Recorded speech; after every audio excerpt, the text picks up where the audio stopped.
Never die. Never die. Never die. Never die. Fuck you. All right, it is 7:05 in the morning, a.m. over here, and it is 8:30 or 8 o'clock in New York. I'm assuming, or 8:07 in New York. I have a special guest today. Before I get into that, I want to thank Blackstone Labs for sponsoring me, sponsoring this podcast, and you can get 20% off your entire order at blackstonelabs.com.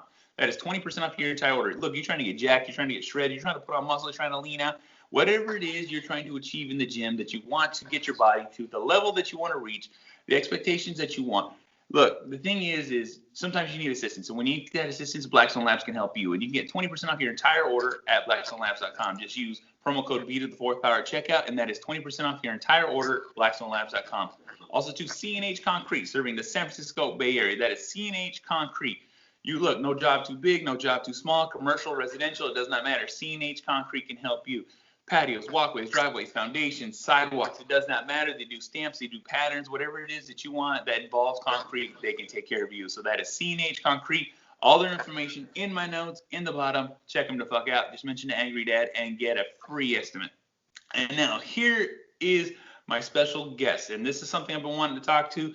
I had this guy on last month, and I had to get him on again. Please introduce yourself. Hey guys, I'm Ellie Weinstein. I'm a therapist out of New York. Just trying to do what I can during Corona, making the most of every opportunity we got. You can find me on my website, elevation.org, and my Instagram, elevation_therapist. So really excited to be here. Love your energy, love everything going on, love everything you put out. Thank you so much. I appreciate that. We had a great conversation last time, and one of the reasons I wanted to bring you back is because, you bring us a different aspect of what I'd like to cover, a different aspect of this world, because what it is mental health is something that's so important. You know what I'm saying? It took me forever to figure it out. It took me forever just to grasp the importance of actual mental health and not just be a man's man, old school, and just be like, fuck this, suck it up. I'm a good fucking person. I'm doing good things, and just not deal with what the actual facts are with mental health, because people do not respect it. Men really don't respect it. It's just something that's always pushed to the back burner, and we just suffer and go through.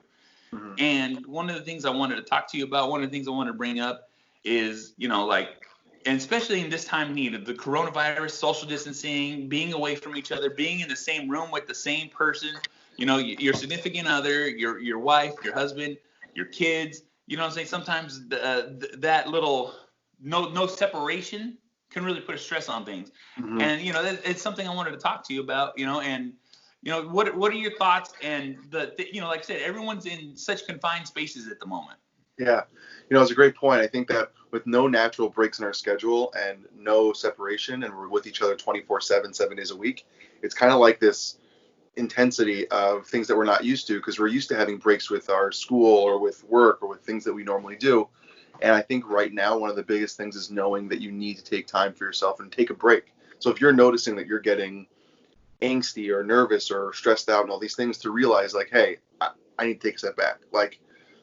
If you have kids out there, I know for my wife and I, if one of us are dealing with our child and we're just on edge because it's just too much, we'll tag team and swap one in, swap one out, just to make sure that we're getting 5-10 minutes just to de-stress, decompress, and then go back in when we're ready. Yeah, a lot of people don't ever realize it, because as a father, and this is just speaking from my thought process of when I was younger. This is not now.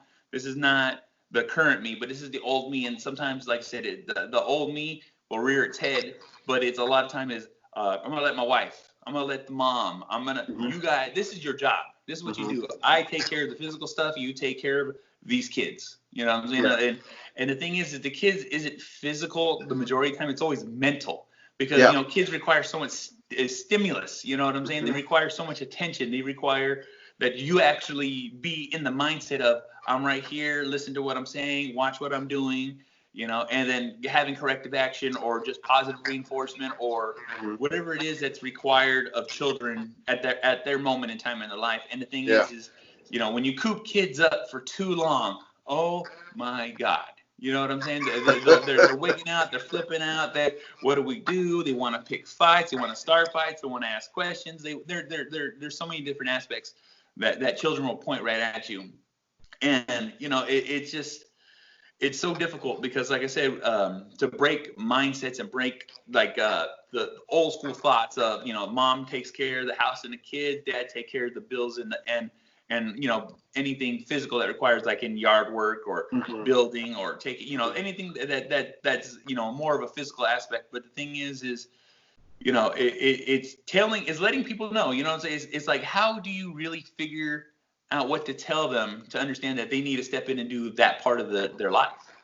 Yeah, it's such a difficult thing because I think right now every role, if you normally, whatever that means, if you normally had a role in your life that you were playing, that goes out the window right now because your role is everything. Everyone's role is everything because we have to.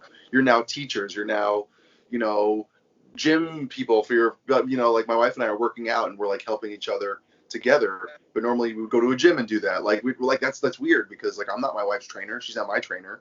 But, like we're doing that together. Like all those little things. And I think something that my wife, I've been trying to push and promote a lot is something my wife was saying is that there's this concept that she came up with a while ago called my tank is low.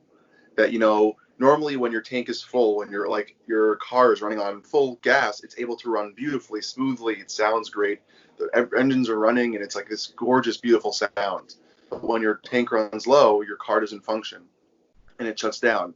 And same thing with humans. If our battery is full or our tank is full, we can handle a kid crying, not having coffee yet, being hungry, all those things kind of lower our tank to when we can't handle it. So you need to tell your person, whoever that is, like, my tank is low. I'm a little edgy right now. I'm not myself. But we're all doing everything right now. We're everywhere. It's great. It's fun. It's exciting. It's scary.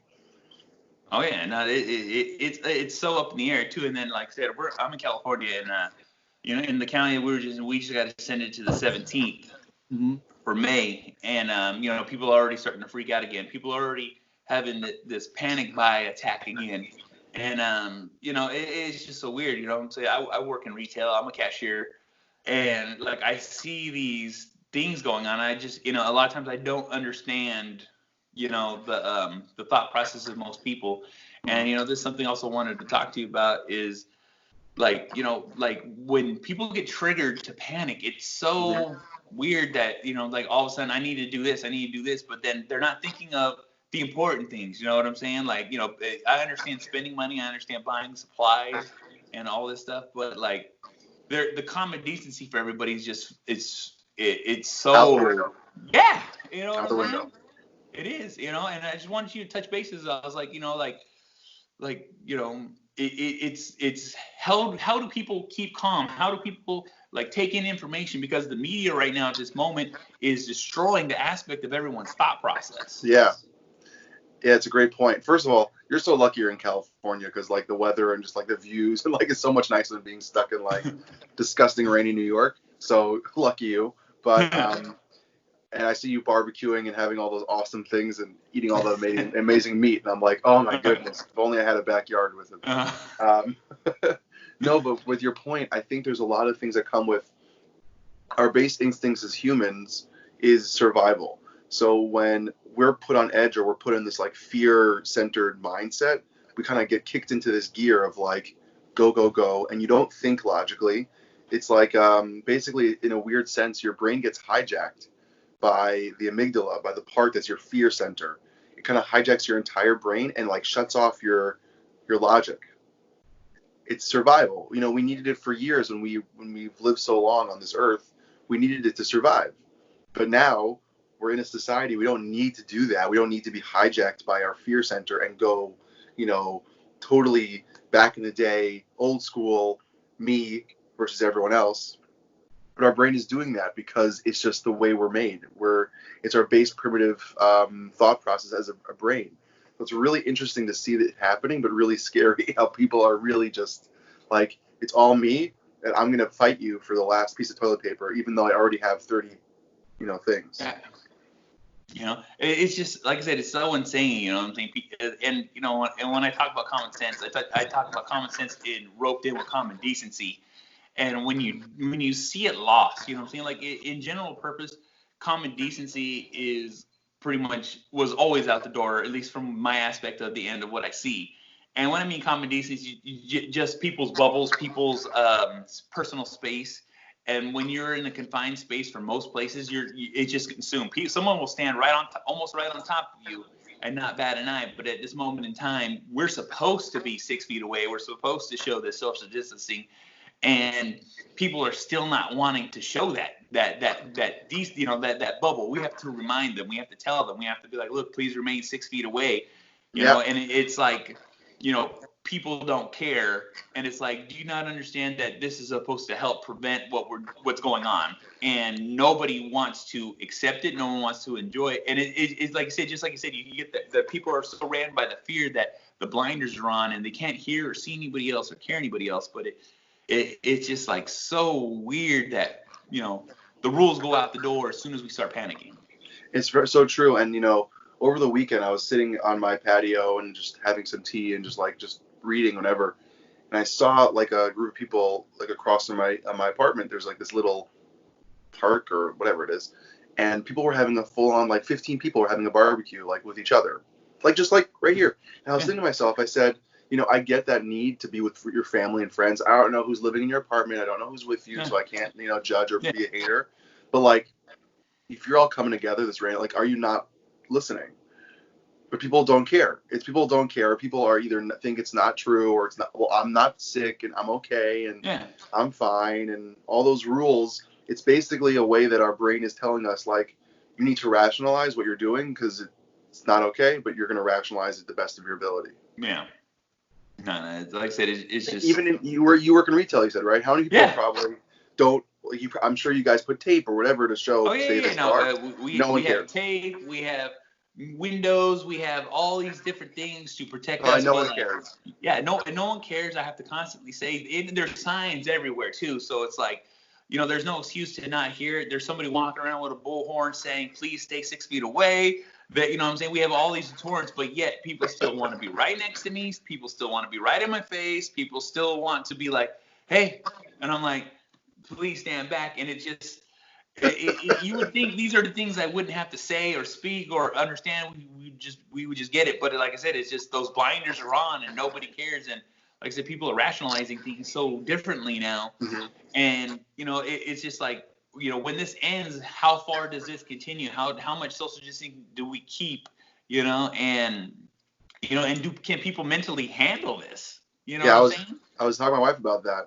I was asking, we're going for a walk, and I said, after this all gets cut, let's say 6-8 months from now, let's just say, I don't know, this all goes back to quote unquote normal. Do we continue social distancing?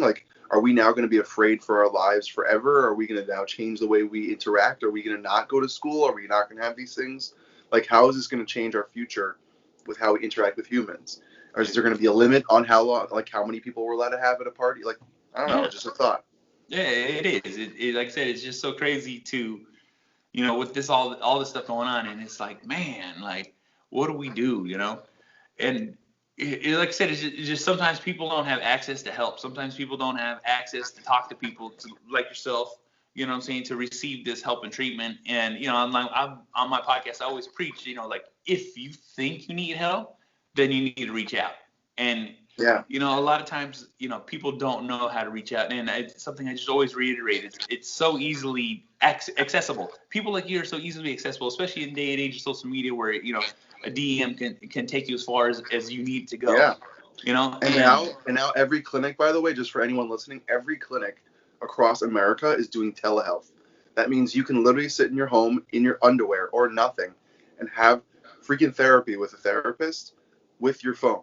And everyone has access. Most people have phones. Yeah. So there's really, if you need help, there's really no excuse nowadays, because it's not like you have to go into the clinic. You don't have to go on the subway. You don't have to go, drive to a place. You can literally sit in the comfort of your home, put on your headphones, be on the phone, do a Skype conversation, whatever it is. There's so many ways, especially now. Every clinic has now switched over to teletherapy. Yeah. Every clinic across America. So there's really, if you need it, reach out to any clinic in your area. I promise you they'll be doing teletherapy. I promise. Yeah, see, you see that, and that's what I'm saying. It's like, I didn't, I've had a telework doctor, visit already, but because I had an appointment scheduled and couldn't Yeah. make, like, hey, can we Skype? I'm like, all right, Yeah, I of course. guess. Yeah, but that's the thing too, is like I didn't, not thinking or not knowing that process, I wouldn't even have thought that every single hospital or doctor's office is doing that. And like I said, it just shows you how easy accessible, help is nowadays. And like I said, with being cooped up, cabin fever, and all this crazy stuff, you know what I'm saying? It's just important, you know what I'm saying? On your end, have you seen like a ramp up of like people actually wanting to, seek that kind of help? Yeah, I've seen that a lot. And also, I do see the beauty of communities actually coming together. I know the community that I grew up in was putting together like a support team of therapists in the community for like crisis work for anyone who might need it, for teenagers, for people, for parents, for kids. And, they limited it because like legally we can't do like ongoing therapy. Yeah. It's like 2 30-minute sessions. So just for Yeah. legal purposes. But like a lot of people and communities and mental health professionals are coming together for support for so many people out there, because right now people who didn't have anxiety now have anxiety about the what's happening. Yeah. People who have anxiety, their anxiety is now up here. People who have depression, who are able to deal with the world because they have the outdoors and the stuff that they're coping, is now down because they don't have those coping skills. So there is an uptake of people needing therapy, and a lot of therapists are stepping up to the plate and doing a lot of free work. And and I'm just going to say this on your podcast: if anyone ever needs to just reach out, I will not charge you if you want to send me a DM or talk to me for a little bit, just to debrief or to vent. Right now, there's no reason that anyone should be gouging anyone for money for this. We need to help each other as humans, Exactly. Yeah. Hey, could you give like my listeners and everyone out in this world right now, just a quick description of what depression and anxiety connect? Because there's a lot of people out there that might have it and they don't even know, and it's the craziest thing, because it's this weirdest feeling. Because I remember when I dealt with mine, I didn't know I was depressed. I didn't know I had anxiety. I just kind of thought that I'm a worried man. I got crazy things going on, and it's just so weird to think that I'm a strong person, I don't have this stuff, and then sure shit I did. You know what I'm saying? 100%. Could you just give just a quick thing on I'll that? give a little synopsis of like each one. So anxiety comes, I like to give the metaphor of like a boa constrictor, that kind of like at random times without control. It's not something that you purposefully do, but like it feels like something's like tightening around you and you can't breathe and you can't function and you're overthinking and rethinking. It's called ruminating, when you're just stuck in your head, just rehashing things. And it could make anxiety could affect you physically. You could feel like you're having a heart attack, or edginess in your legs, and like ants in your pants kind of feeling of restlessness. And depression is when you feel, it's not the normal sadness. It's where you feel so sad that you don't want to move. It's like being in a dark hole and you just don't want to get out. And of course, there's a spectrum of each one. Some people's anxiety is minimal and it's just, a little edginess here and there. And some people are so anxious that they can't leave their homes. But what I would say for either one, because each one manifests differently in each person, is that if you know your baseline and something's not the baseline of who you are, talk to someone, because it doesn't hurt just having one conversation with someone who's professional to say, hey, you need extra help, or you know what, you're just dealing with something like like normal sadness or normal nervousness. It's not clinical as anxiety or depression. But if you know yourself, so if you feel like something's really off, or something your loved one says, you know what, you're not yourself, like you're literally sitting and like pulling your hair out, like you need to go get some help. So don't be afraid to reach out. You're not weak. You're strong for just like asking and getting the help you need to be even stronger. And that's the truth. You know what I'm saying? It takes a strong person to admit that there's something wrong. And, it takes a very stubborn person to think that nothing's wrong. It takes a very, very, a certain kind of stupid I'm going to say that's how I was. I was like, no, that's not me. But no, it was me. I have no problem saying it because I went through it. And I have no problem saying it because I want people to understand that. You know what I'm saying? There's so many different programs that will help you reach out, that will reach out for you, that will, you're like, I've kind of been thinking this, and they'll be like, look, we're going to set you up with something, and we're going to get you an appointment scheduled. You know what I'm saying? 100%. Exactly. And it's easy as speaking up. And I just always want to make sure that I speak up for those who can't speak up, and at least make people feel comfortable that, like, well, if he can talk about it, then I can talk about it. You know what I'm saying? Love it. That's why I love your vibe. I love you put things out on the table and just don't care. Yeah. You're just like, someone needs to hear it, they're gonna hear it. Exactly. You know, and that's just what I always tell people. You know what I'm saying? Like, if this podcast helps you and you think it'll help somebody else, guess the fuck what? Pass it the fuck on. Yeah. You know, and it's just so, it's just, like I said, with these manic times, I just wanted to make sure that people understood how easy access this is, and also too to understand that everybody is going through this. It's not just them, and it's not just you, and it's just not your situation. It's everybody's situation, and you know, and to think it's so, you know, pinpoint you, you know what I'm saying, it makes it seem so much worse. At least to me, that's how I always felt, you know? Yeah, and I think, you know, I've been talking a lot to some buddies and friends of mine and people in my community about how the most comforting thing for me, and this is kind of weird in some ways, is that this is affecting everyone. Literally everyone across the world is being affected by Corona. So it's like, you're really not alone. It's not just New York. It's not just California. It's not just, you know, Midwest. It's not just Canada. It's not just Europe. It's literally everyone. So we can sympathize with everyone because we're all, yes, your situation and my situation are different, but depending on how many kids, no kids, single, married, who cares? Yeah. But those are just extra details. But everyone's dealing with this just like everyone else. So it's kind of comforting that you can reach out to anyone, literally anyone, and be like, so, how are you dealing with this? And I'm like, well, I'm not, or here's how I'm dealing with it. Yeah. And you know you're not alone in that aspect. Exactly. You get those different points of view, you know what I'm saying? And that really helps settle things down sometimes. Yeah. You know, like I said, it's just so crazy because, like, you know, I'm still working, and, you know, I still show up to work and stuff like that. And I just see all these crazy things going on. And, you know, and then too, like I said, a lot of times, like, you know, people, like, the news I get is very selective. I choose what I want to watch when it comes to news, and it's so funny because I be at work and I see the news channel on, and it's just all this, you know, and like I said, I'm not right, I'm not left, I'm common sense. That's what I always say. I'm a common sense person, you know what I'm saying? Some things work, some things don't work, and guess what? That's how I like to look at things. Yeah. But sometimes I see this news, and I'm just like, man, they are trying to just panic attack everybody in the world with the feed of the news of the corona this, the corona that, and you know, it's just so unrelenting. And a lot of times, you know, I'm the person in the break room who changes the TV. Yeah. I'm like, look, we can't watch this anymore because I'm getting anxious just watching this. And, you know, and sometimes people need to take breaks from media. People need to take breaks from the outside world, you know? Mm-hmm. I remember when it got to a point for me where I stopped watching the news was when, before all the sports kind of shut off, when ESPN was only talking about it. That to me, for me, was like, this is supposed to be my escape. Like, sports is my escape from the other news. And ESPN is talking about it consistently. I'm like, okay, I need to turn this off. Yeah, it's like, yeah, it's so crazy. I'm like, stop feeding the fire. And I understand we got to report this, but we don't need an update every 2 seconds. Yeah. You know?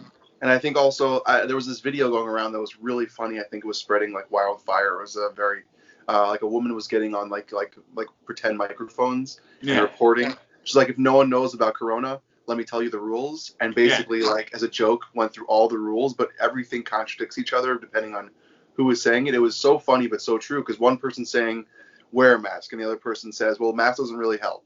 And says, don't go out, but only go out if you need it. It was like this very funny contradiction that's making everyone anxious and nervous because we just don't know, and everyone has their theories. Yeah, you know, right now, like I said, it's up to local government to control what we do and how we do it, and that's how it's been ran so far. And so you get all these different policies and all these different things. Mm-hmm. You know, we're over here in shelter in place, and it's been 2 weeks now. We're mandatory wear masks outside when we leave our house. Mm-hmm. You know, and I'm just like, and it being mandatory that we have to wear masks. Like I said, no one's enforcing it except for work. Work's the only place enforcing it. But, you know, I'm still seeing people out and about. I'm still seeing people, you know, like no masks, just freely going places. Mm-hmm. I understand we all got to work. I understand we all got to do our thing. We got to get our food. But like I said, it's just, you know, like they're implementing all these rules, but yet no rules are being followed, you know? And also just that term shelter in place, depending on where you are, that changes, you know. We were discussing my wife's family's from California. They live in LA, and they were telling us shelter in place. And then, Governor Cuomo in New York was talking about shelter in place, but like they weren't explaining what the rules are and is it mandated, is it going to be enforced, like what do we have to do, how far, who is it? It was so much up in the air that just people are taking liberties then and just defining what they think on their own. Exactly. You know what I'm saying? There's no clear-cut decision on it. And that's what makes it so different, because you can watch the news and you're getting rules for somebody else and you're like, man, is that what we're supposed to do? Yeah. And it's so funny because it's like, how are we supposed to know these things or do these things, but yet no one's telling us jack fucking shit. Yeah. You know? It's so crazy. It's like I said, I just I can't wait for this to be over. At the same time, I'm still waiting to see what's going to happen when it's over, Yeah, exactly. And, like I said, if anything, that's what gives me the anxiety of the world is like, what are we going to do after this? Because like, I'm a concert person. I go to comedy shows. I'm very social out there in this world. You know what I'm saying? Me and my wife, we're always doing things. We're always going places. We're always in our own little adventure when we do things. You know what I'm saying? Whether it's hiking, just visiting people, going places, parties, whatever. You know what I'm saying? We're always out and about, and it's really seeing what the stigma is going to be at the end. It's just like, like how's the world going to cope with this after it's over? Just like he said earlier, you know what I'm saying? It's just like, when or what's going to happen in 6 months. Yeah. It's just so crazy. It is. It really is. Well, I'm going to say thank you for being on the show. Please let them know once again where they can find you. Sure. So my website is elevation.org. It's ELIVATION. And my Instagram is elevation_therapist. And you can reach out whenever, however, whether it's through email, through the website, through the Instagram, through any social media. Just don't be afraid to reach out. I promise you I'm pretty approachable. So also too, he does lives all the time, you know what I'm saying? So make sure you follow his posts, make sure you follow him, because he does these live events where he's up there talking about everything and anything to make sure that he's getting across what people need, you know what I'm saying? And like I said, it's important, you know what I'm saying? We shared it. I think your last one was yesterday, right? Yeah. And like I said, these things are important, you know what I'm saying? And it's as easy as clicking a button at the moment to actually see somebody and hear somebody, or just get the motivation that you need to get out through the day. You know what I'm saying? And like I said, this is so important to people that I want to make sure that people understand that you can really do this. You know what I'm saying? You can really get this. Don't be scared. Don't think you're a pussy for doing it. Don't think you're weak for doing it. Reach the fuck out and make sure you get the fucking help. You know what I'm saying? Regardless of how you fucking feel or what you think. So this is the Angry Dad. I want to thank you for watching. You want to listen to this shit, IGTV, or you want to watch this shit, IGTV, YouTube. You want to listen to shit, Spreaker, SoundCloud, Stitcher, Spotify, Google Play, Apple Podcasts, Podbean, SoundCloud, Deezer, iHeartRadio. This motherfucker's everywhere. You can easily fucking find it. Thank you. And also, too, make sure you rate, review, 5-star, 1-star, doesn't matter. It helps me spread my podcast. Make sure you check out my podcast sponsors, blackstonelabs.com, 20% off your entire order at checkout. C&H Concrete, serving the San Francisco Bay Area. Get your concrete work needs taken care of. So guess the fuck what? Thank you for being on the show, and I'll see y'all, the rest of you motherfuckers, later. Fuck. Never die. Always living. Always living. Always living. Always living. Always living. Always living.